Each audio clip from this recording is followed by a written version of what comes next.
What's up, everybody? Welcome into another episode of Bulls Latest. Your host, Matt Johnson here. I want to kick off today's show talking about an interesting angle to Ayo Dosunmu. The Bulls are still roughly 4 weeks away from the start of the 2025-26 regular season, but the trade rumors aren't waiting, as if the team's 3 consecutive play-in losses haven't been reason enough to consider significant roster changes. The front office now has a roster filled with expiring contracts, and I talked about this in our last episode here. Whether they like it or not, the Bulls are set to enter the 2026 offseason with 8 open roster spots. This means 7 current players will hit the unrestricted free agent market, while every team can live with some players turning their backs for a new squad. The goal is always to avoid this outcome with more prominent players, and that's why the Bulls have a very difficult decision on their hands moving forward, with both Coby White and Ayo Dosunmu entering the final year of their very team-friendly contracts. In fact,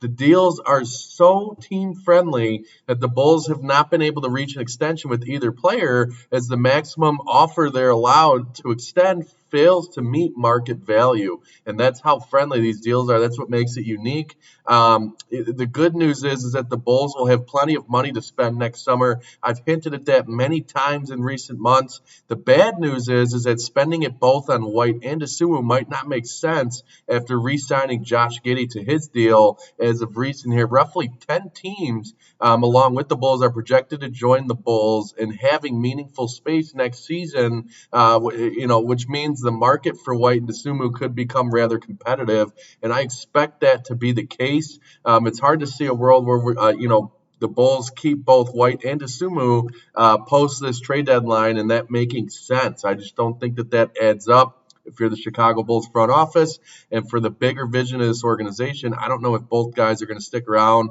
As the Bulls look to continue to reinvent this roster, turning at least one of those into future assets would be a responsible move for this organization. Now, as we all know, and the frustrating part about the Bulls is that they have oftentimes not done the responsible things. So I've got to keep our fingers crossed there and that they make some sound decisions when it comes to these two guys. In a recent conversation with Stacey King on Gimme the Hot Sauce podcast with Casey Johnson, he spoke about the Bulls' looming roster decisions. He went on to specifically mention Ayo Dosunmu as a player the front office has already looked into moving.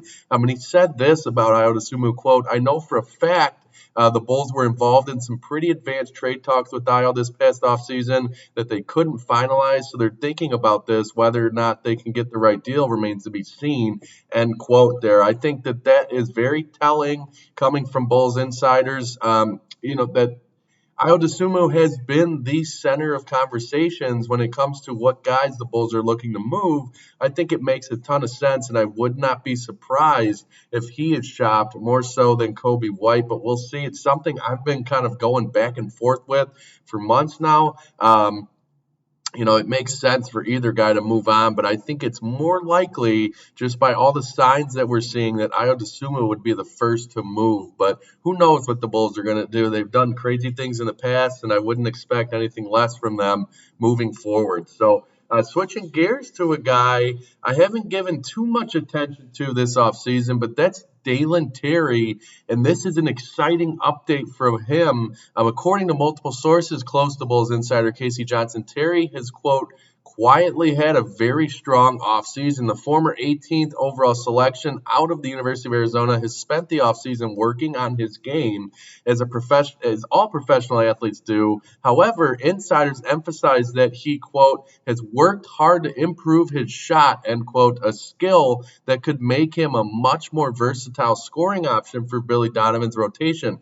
Now, if that's true, I think Dalen Terry developing a shot could be crucial in him joining more lineups and getting more minutes and really getting more tick for Billy Donovan in this organization. I think Dalen Terry has a lot of potential. I've always wanted to see him level up his game. And if this is true and this holds to be something that we're going to be seeing heading into this preseason and into the season, I think that's a very intriguing sign for the Bulls and a guy I think could add a lot of value to some lineups if he's really improved his game as much as we're kind of seeing here. This is especially encouraging for the Bulls as Terry shot last year just a career, or he has as a career player, just 29.8% shooter from beyond the arc. So he's really struggled to hit from long range.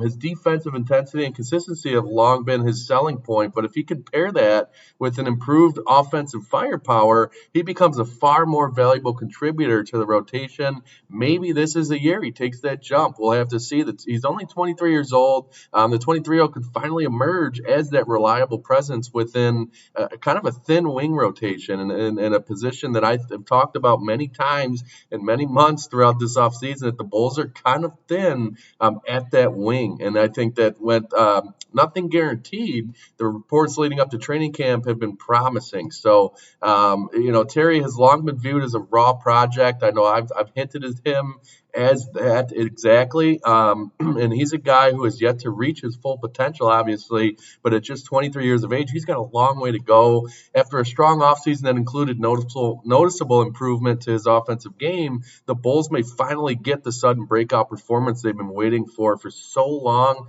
and fans should keep a close eye on the former first-rounder as the team heads into training camp. I know a lot of you guys are pulling for Dalen Terry. A lot of you guys are he's a fan favorite in Chicago for sure. And if he really is, kind of going to pull through with those reports that his game is much improved from a shooting perspective, I'm certainly excited and ecstatic to see that. I cannot wait to see that come to light here as we hit camp and the opening of the preseason. So we'll have to see how that looks going into that part of the team there. Kind of switching gears, I wanted to talk about an off-season poll. And this is not necessarily one you want to be in, but of course the Bulls were thrown right into the middle of this conversation.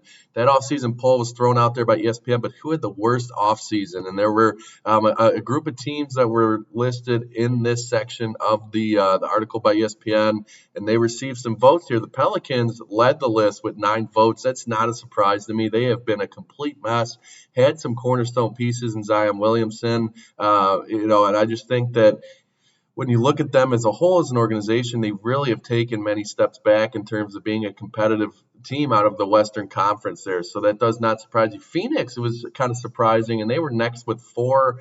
Maybe that was just the inability to make the Kevin Durant thing work. And now, they've kind of chosen a direction, so I was a bit surprised there. They've made some solid draft choices, and they've gotten a lot younger and kind of shedded the veteran angst kind of holding that team down in the shackles, so to speak, of having Kevin Durant around and kind of not being able to get to where they want to go. And then there were 3 teams with a single vote there, and there also, there were a couple more teams here as well, but we'll go through these. The Sacramento Kings had a vote, the Bulls had a vote, the Lakers had a vote, and I think that has something to do with just not being able to surround LeBron with the necessary talent to be able to really make a finals push. So we'll see what that has in store for us. And then the Grizzlies, the Sixers, the Blazers all received 1 vote as well. The main trend of these teams on this list is their inability to choose a direction as a franchise. And when you look at anywhere from the Sacramento Kings all the way down to the Blazers, those 6 teams really have failed to kind of make a push to be relevant and to choose a direction for their organization. Now, the Sixers have kind of been in a weird spot, obviously, with some star power going in and out of that lineup over the past few years with injuries and whatnot. But I was a little surprised. Obviously, Phoenix and then the Blazers on this list receiving a vote. I thought the Blazers made a heck of a move. I think they're going to be relevant in the Western Conference, so that was interesting to include them there. The Grizzlies, I think, are an injury away from blowing that thing up. Jaren Jackson obviously getting that major extension, but with John Morant and what he brings off the court, who knows what's going to happen with that organization moving forward.